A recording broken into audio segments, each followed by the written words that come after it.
Welcome back to Natal B Reefing, and this is a mini reef update. Now the video looks a bit different. We've got all the house lights on, we've got all white lights, or all the lights of the AR primes are on, so it doesn't look as blue or colorful and things. But what we're doing today is we're going through what's in the box over there, which is an IKEA cupboard from the same range as the other ones, and we're going through what I received here. Now what we got here is the EKoral lite controller.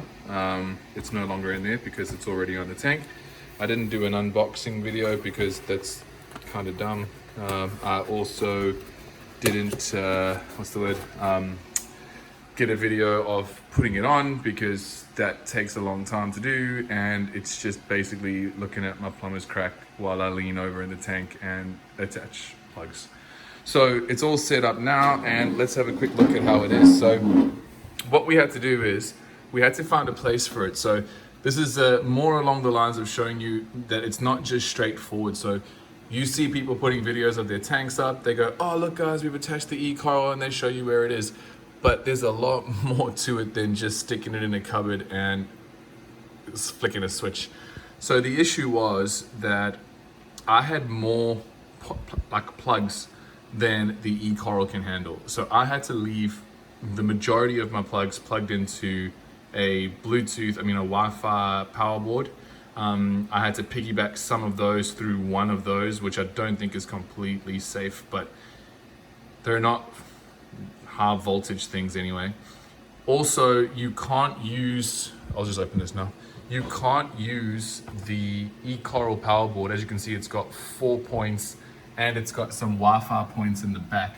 You can't use the Wi-Fi points on this to plug in the actual device. So you have to have that plugged into its own point, into its own wire there, into the wall. So therefore it negates using one of those little USB things, and you actually need another power point. So after figuring out where the plugs and everything had to go, I had to move it because this cupboard is too full anyway. So I had to move this stuff out, move it across into here, all behind the tank. So down there, we can see where all the cabling is. It looks messy, but I think it's safe because nothing is exposed. It's just cables really. Yeah, so in here, what we have, people would have seen videos of this by now. It's basically a pH probe, which I'm having issues with because I don't think it's compatible with some of the other pumps I have, which is kind of annoying, but they're fixing it, which is, so I'm happy that someone's having a look at it. We have the temperature probe, so temperature here, and water level sensor there, or temperature, water level, I can't remember which one. So I now no longer use the Neptune ATK, I use the EKoral because it communicates together. And in here I have heater, fans, those are the things that are making the loud noise. So I've got the heater, the fans, I've got the Pax Bellum, and this is the ATO pump.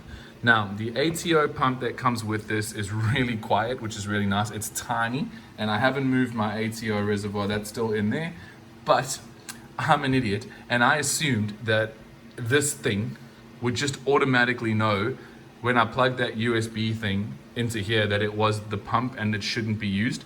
And I did this like long before I had anything set up. So I had the tank done, I had all the cables going, and then I just took that USB and stuck it straight into here. And because the pump is silent, I didn't know that it was pumping water into the tank. So I'm busy doing my thing and carrying on and taking my time, and all of a sudden I hear this weird noise, and it's actually, it run the whole ATO chamber dry, and I was hearing the pump running dry.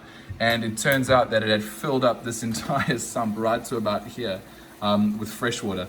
So that was unbelievably horrible, and then I had to pull it all out and add some more water and do a whole bunch of other things. But this is where the ATO runs out. And then what else? The level sensor. So that's the level sensor here. I used to have the ATK here, which took up some space. Now I'm pretty happy with that. It's not only have I got it on the edge there, but I've also got it tied up there in case for some reason it bumps or falls. That won't allow the actual thing to land in the water. I've got back there, I've got the temperature and the pH probe. I've got it on an old, something similar to this. I've got them through there.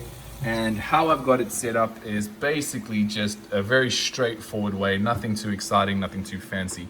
But I do like it. I do like the way it is, it's working for now. I think it's proving itself to be useful. The tank is maintaining its temperature, and like I said, I used to always hear that Neptune ATK. I used to hear it going all night, like every hour or so I'd hear the pump kicking on, and it was not annoying because you get used to it, but you don't really want to hear that thing all night, right? But this one, I never hear it. I was actually kind of confused whether it was actually working or not, and then I had to check the level in the reservoir today, and I saw that it has been using it. Now, annoyingly, Leptastria rock was doing great. Now it's doing crap. I do not know. This tank is making me want to cry. Every day I sort of go, what on earth is happening here? How can I do anything better than I'm doing it? But I'm persevering, and I do not know what's happening, but I'm trying. So clam's okay. Torch coral's doing this weird thing, looking a bit like a little cucumbers on the end there, or zucchinis or gherkins. But either way, the tank is not in itself doing terribly, but we've got a little bit of algae back there because I've been dosing nitrates and phosphates. So finally I've got detectable nitrates and phosphates, which I've never had in this tank before. So I may have to brush some of that stuff off tomorrow. A little bit back there again, over there. But this is a long video. So anyway, this video was just basically to go, EKoral Lite is set up. It's not as straightforward. I mean, the actual setup of the device itself is very straightforward. Even a fool like me that doesn't know much about electronics can very easily just go click, click, click, and it's set up. You've set your alerts, your parameters and everything. So it's really, really user-friendly, really easy to use compared to some of the stuff I've seen about Apexes. Obviously, they're not the same thing, so they can't be compared, and that's not what I'm doing. But it's very, very quick to plug it in. It walks you through the process, everything linked to the Wi-Fi really easily. I had no problems whatsoever, so I'm really happy with it. I'm still running the Triton method because it's what I have, and it was what was already in the doser, so I'm just using that, and then I'm going to think about what I'm doing next. But my plans are I want to put a whole bunch of soft corals in here. Like, I want to try and find lots of different color soft corals. I want to try and see if I can have the whole tank basically in different stages of movement. And also I'm thinking that maybe I need to go back to something I never did before. I kind of jumped the gun. I got clams and I got gold torches and I got acroporas, and maybe I just need to go back and pretend I've never done this before. Keep some soft corals successfully, stick a bunch of morphs in here, let it grow, get excited about the growth of soft things, and then maybe work my way back up to what I was doing before. So my plan now is to get some soft corals in the tank, keep monitoring it with the EKoral Pro, which I'm pretty happy with. Oh, here's a snail. I don't see him very often out and about with the light on. And just enjoy the tank and not be so stressed about every little tiny thing. And yeah, so I'll keep you guys updated about what corals I'm putting in. This is a really long video. If you're still here, please go, your kid's crying, or I don't know, go take care of whatever you should be taking care of instead of watching YouTube videos. I'm sure there's something to do.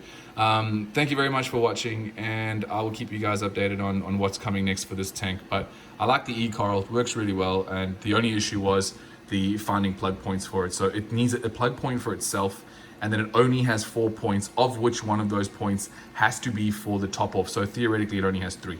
So you got 3 points plus 4 USB things, which you can't actually use unless you're charging your phone, from my understanding, or maybe some of the other devices that it's compatible with use USB, but I don't know. So yeah, thanks a lot for watching, guys, and next week you'll get another video from me wafting on about something, and if you have enough patience to sit through it, you will watch it to the end.